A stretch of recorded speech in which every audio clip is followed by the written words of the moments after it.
বর্জ্য রিসাইক্লিং প্রক্রিয়ার মাধ্যমে সরস্বতী প্রতিমা তৈরি করে তাক লাগালো বালুরঘাটের গ্রামীণ এলাকার দুই পড়ুয়া, যা আগামীতে বর্জ্য ব্যবস্থাপনা ও পুনর্নবীকরণের ক্ষেত্রে পথ দেখাবে বলে আশাবাদী তারা।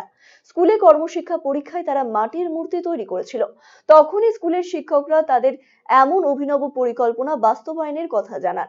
তারপরেই এই সফলতা পেয়েছে স্কুল পড়ুয়া রাজকুমার ও দেব।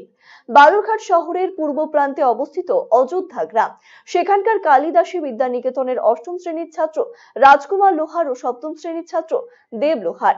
মূলত প্রথম প্রজন্মের ও আদিবাসী শিক্ষার্থীরাই এই বিদ্যালয়ের পড়ুয়া।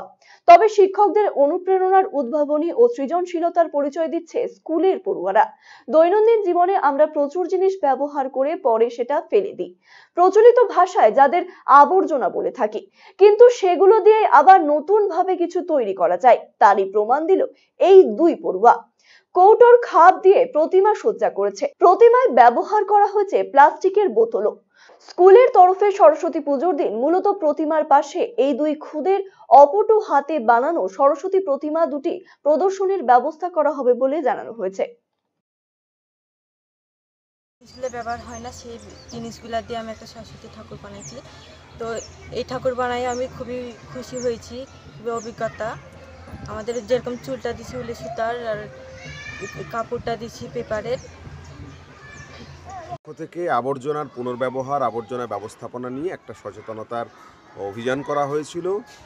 তাতে অযোধ্যা কালিদাসী বিদ্যানিকেতনের দুজন ছাত্র, যে অযোধ্যা কালিদাসী বিদ্যানিকেতন দীর্ঘদিন ধরে পরিবেশের কাজ করে এসেছে, সপ্তম শ্রেণীর দেব লোহার এবং অষ্টম শ্রেণীর রাজকুমার লোহার, তারা বাড়িতে ফেলে দেওয়া আবর্জনা বর্জ্য দিয়ে খুব সুন্দর দুটো সরস্বতী প্রতিমা তৈরি করেছে।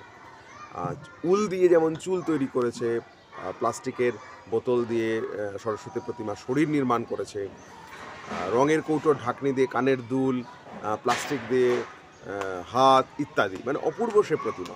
আমার মনে হয় ওদের এই সৃজনশীল কাজ দেখে, অর্থাৎ আবর্জনা থেকে সম্পদ তৈরি করার এই সৃজনশীল কাজ দেখে আরও অনেক পড়ুয়া উদ্বুদ্ধ হবে, এটাই দিশারি সংকল্প চেয়েছিল।